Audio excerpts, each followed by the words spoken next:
हुई मुझे कलयुग में धन की, बस कृपा बनी रहे मेरे महाकाल की। हर हर महादेव। कर्पूरी गौरम करुणावतारम संसारिसारम भुजगेंद्रहारम सदा वसंतम हृदय अरविंदे भवम भवानी सहितम नमामि। भक्तों, महाकाल ने स्वयं विष्णु जी से इस मंत्र का वर्णन किया था। उन्होंने स्वयं कहा था कि कलयुग में जो भी व्यक्ति इस मंत्र का जाप पूरे श्रद्धा भाव से 108 बार के लिए लगातार 7 दिनों तक कर लेता है तो उसके घर मैं स्वयं कभी धन की कमी नहीं होने दूंगा। इसीलिए भक्तों, आज इस पावरफुल मंत्र को हम आपके लिए लेकर के आए हैं। अगर आप किसी कारणवश इस मंत्र का जाप नहीं कर सकते हैं तो हम इस मंत्र का उच्चारण कर रहे हैं। आपको सिर्फ करना यह है कि इस मंत्र को अपने मोबाइल में लगाकर छोड़ देना है। लेकिन ध्यान रहे, इस मंत्र को आपको आधा अधूरा नहीं छोड़ना है। पूरे 108 बार के लिए ही सुनना है और पूरे 7 दिनों तक रोजाना सुनना है। तभी आपको इसका पूर्णतः फल प्राप्त होगा और आपके ऊपर महाकाल की कृपा सदैव बनी रहेगी। फिर कभी आपके घर धन की कमी नहीं होगी। महादेव आप पर तुरंत प्रसन्न होंगे और महादेव हमेशा आपके ऊपर अपना आशीर्वाद बनाए रखेंगे और फिर कभी आपके घर धन की कमी नहीं होगी। जैसा कि भक्तों, आपको हमने कई वीडियो में बताया है कि हम आपके लिए मंत्र के साथ रोजाना एक उपाय भी लेकर के आएंगे। तो आज भी महादेव से जुड़ा एक धन प्राप्ति अचूक टोटका लेकर के आए हैं, जिसे करने पर आप तुरंत धनवान बन सकते हैं। आपकी भी गिनती करोड़ों में आएगी, फिर कभी आप गरीब नहीं होंगे। इस उपाय को बताने से पहले मेरे सभी प्रिय भक्तों से निवेदन है कि हम बड़ी मेहनत से आपके लिए उपाय और मंत्र लाते हैं, तो कृपा करके हमारी वीडियो को लाइक और चैनल को सब्सक्राइब किए बिना नहीं जाएं और भोलेनाथ के चरणों में अपने और अपने परिवार की हाजिरी लगाना कतई ना भूलें। क्या पता माता लक्ष्मी आज ही आप पर प्रसन्न हो जाए और आप पर अपार धन की वर्षा कर दे। तो चलिए पहले आज का पावरफुल उपाय सुनते हैं। भक्तों, आज का उपाय यह है कि आपको सोमवार के दिन अपने घर से एक शुद्ध घी का दीपक लेकर के जाएं और एक बेलपत्र पेड़ के नीचे आपको वह दीपक लगाना है। ध्यान रहे, आपको दीपक लगाते समय अपने दिल में जो भी मनोकामना है उसे पूरे सच्चे मन से श्रद्धा भाव से महादेव को कहना है। ऐसा आप करेंगे तो 5 या 7 सोमवार के अंदर ही आपकी सभी मनोकामनाएं पूर्ण हो जाएगी और फिर आप कभी गरीब नहीं कहलाएंगे। उम्मीद करती हूँ कि आप इस उपाय को जरूर करेंगे। तो चलिए पूरी श्रद्धा भाव से आज के मंत्र का स्मरण करते हैं। कर्पूर गौरम करुणा अवतारम संसार सारम भुजगेंद्रहारम सदा वसंतम हृदयारविंदे भवम भवानी सहितं नमामि। कर्पूर गौरम करुणा अवतारम संसार सारम भुजगेंद्रहारम सदा वसंतम हृदयारविंदे भवम भवानी सहितं नमामि। कर्पूर गौरम करुणा अवतारम संसार सारम भुजगेंद्रहारम सदा वसंतम हृदयारविंदे भवम भवानी सहितं नमामि। कर्पूर गौरम करुणा अवतारम संसार सारम भुजगेंद्रहारम सदा वसन्तं हृदयारविन्दे भवं भवानी सहितं नवामि। कर्पूरगारं करुणावतारं संसारसारं भुजगेन्द्रहारं सदा वसन्तं हृदयारविन्दे भवं भवानी सहितं नवामि। कर्पूरगारं करुणावतारं संसारसारं भुजगेन्द्रहारं सदा वसन्तं हृदयारविन्दे भवं भवानी सहितं नवामि। कर्पूरगारं करुणावतारं संसारसारं भुजगेन्द्रहारं सदा वसन्तं हृदयारविन्दे भवं भवानी सहितं नवामि। कर्पूरगारं करुणावतारं संसारसारं भुजगेन्द्रहारं सदा वसन्तं हृदयारविन्दे भवं भवानी सहितं नवामि। कर्पूरगारं करुणावतारं संसारसारं भुजगेन्द्रहारं सदा वसन्तं हृदयारविन्दे भवं भवानी सहितं नवामि। कर्पूरगारं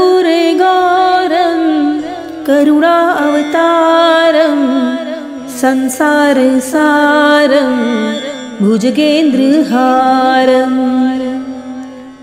सदा वसन्तं हृदयारविन्दे भवं भवानी सहितं नवामि। कर्पूरगारं करुणावतारं संसारसारं भुजगेन्द्रहारं सदा वसन्तं हृदयारविन्दे भवं भवानी सहितं नवामि। कर्पूरगारं करुणावतारं संसारसारं भुजगेन्द्रहारं सदा वसन्तं हृदयारविन्दे भवं भवानी सहितं नवामि। कर्पूरगारं करुणावतारं संसारसारं भुजगेन्द्रहारं सदा वसन्तं हृदयारविन्दे भवं भवानी सहितं नवामि। कर्पूरगारं करुणावतारं संसारसारं भुजगेन्द्रहारं सदा वसन्तं हृदयारविन्दे भवं भवानी सहितं नवामि। कर्पूरगारं करुणावतारं संसारसारं भुजगेन्द्रहारं सदा वसन्तं हृदयारविन्दे भवं भवानी सहितं नमामि। कर्पूरगारं करुणावतारं संसारसारं भुजगेन्द्रहारं सदा वसन्तं हृदयारविन्दे भवं भवानी सहितं नमामि। कर्पूरगारं करुणावतारं संसारसारं भुजगेन्द्रहारं सदा वसन्तं हृदयारविन्दे भवं भवानी सहितं नमामि। कर्पूरगारं करुणावतारं संसारसारं भुजगेन्द्रहारं सदा वसन्तं हृदयारविन्दे भवं भवानी सहितं नमामि। कर्पूरगारं करुणावतारं संसारसारं भुजगेन्द्रहारं सदा वसन्तं हृदयारविन्दे भवं भवानी सहितं नमामि। कर्पूरगारं करुणावतारं संसारसारं भुजगेन्द्रहारं सदा वसन्तं हृदयारविन्दे भवं भवानी सहितं नमामि। कर्पूरगारं करुणावतारं संसारसारं भुजगेन्द्रहारं सदा वसन्तं हृदयारविन्दे भवं भवानी सहितं नमामि। कर्पूरगारं करुणावतारं संसारसारं भुजगेन्द्रहारं सदा वसन्तं हृदयारविन्दे भवं भवानी सहितं नमामि। कर्पूरगारं करुणावतारं संसारसारं भुजगेन्द्रहारं सदा वसन्तं हृदयारविन्दे भवं भवानी सहितं नमामि। कर्पूरगारं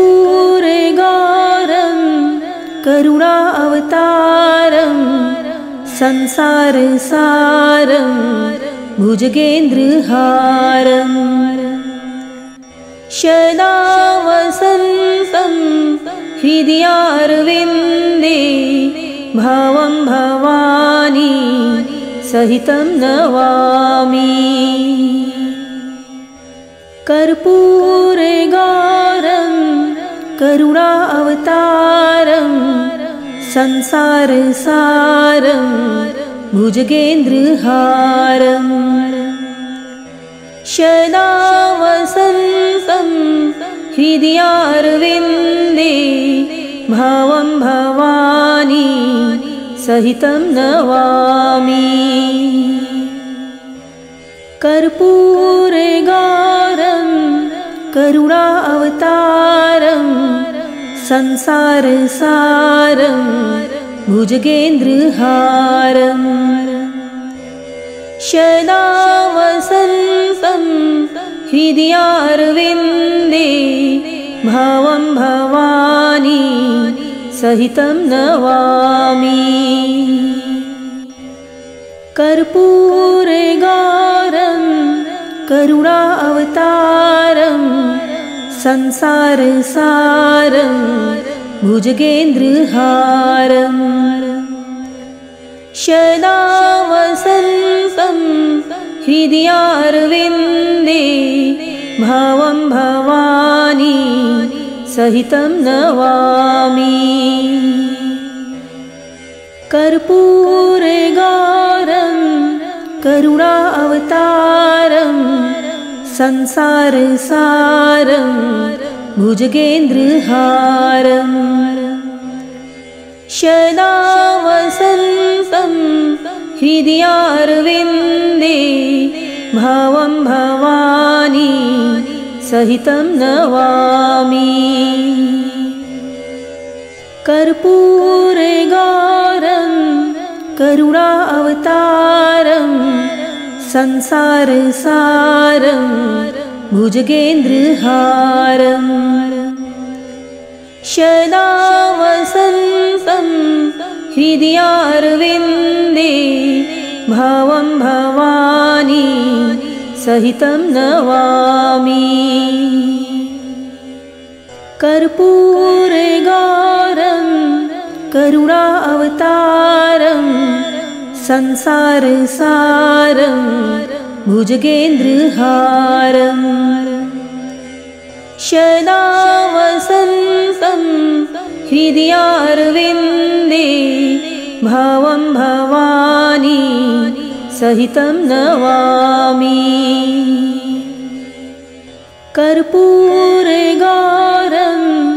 करुणावतारं संसारसारं भुजगेन्द्रहारं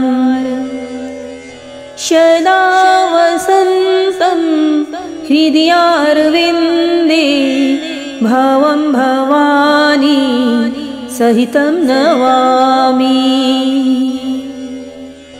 कर्पूरगारं करुणावतारं संसारसारं भुजगेन्द्रहारं सदा वसन्तं हृदयारविन्दे भवं भवानी सहितं नमामि। कर्पूरगारं करुणावतारं संसारसारं भुजगेन्द्रहारं सदा वसन्तं हृदयारविन्दे भवं भवानी सहितं नमामि। कर्पूरगारं करुणावतारं संसारसारं भुजगेन्द्रहारं सदा वसन्तं हृदयारविन्दे भवं भवानी सहितं नमामि। कर्पूरगारं करुणावतारं संसारसारं भुजगेन्द्रहारं सदा वसन्तं हृदयारविन्दे भवं भवानी सहितं नमामि। कर्पूरगारं करुणावतारं संसारसारं भुजगेन्द्रहारं सदा वसन्तं हृदयारविन्दे भवं भवानी सहितं नमामि। कर्पूरगारं करुणा अवतारं संसारसारं भुजगेन्द्रहारं सदा वसन्तं हृदयारविन्दे भावं भवानी सहितं नमामि। कर्पूरगारं करुणा अवतारं संसारसारं भुजगेन्द्रहारं सदा वसन्तं हृदयारविन्दे भावं भवानी सहितं नमामि। कर्पूरगारं करुणा अवतारं संसारसारं भुजगेन्द्रहारं सदा वसन्तं हृदयारविन्दे भावं भवानी सहितं नमामि। कर्पूरगारं करुणा अवतारं संसारसारं भुजगेन्द्रहारं सदा वसन्तं हृदयारविन्दे भावं भवानी सहितं नमामि। कर्पूरगारं करुणा अवतारं संसारसारं भुजगेन्द्रहारं सदा वसन्तं हृदयारविन्दे भावं भवानी सहितं नमामि। कर्पूरगारं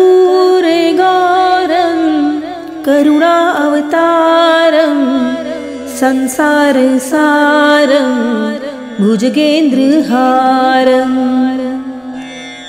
सदा वसन्तं हृदयारविन्दे भावं भवानी सहितं नमामि। कर्पूरगारं करुणा अवतारं संसारसारं भुजगेन्द्रहारं सदा वसन्तं हृदयारविन्दे भावं भवानी सहितं नमामि। कर्पूरगारं करुणा अवतारं संसारसारं भुजगेन्द्रहारं सदा वसन्तं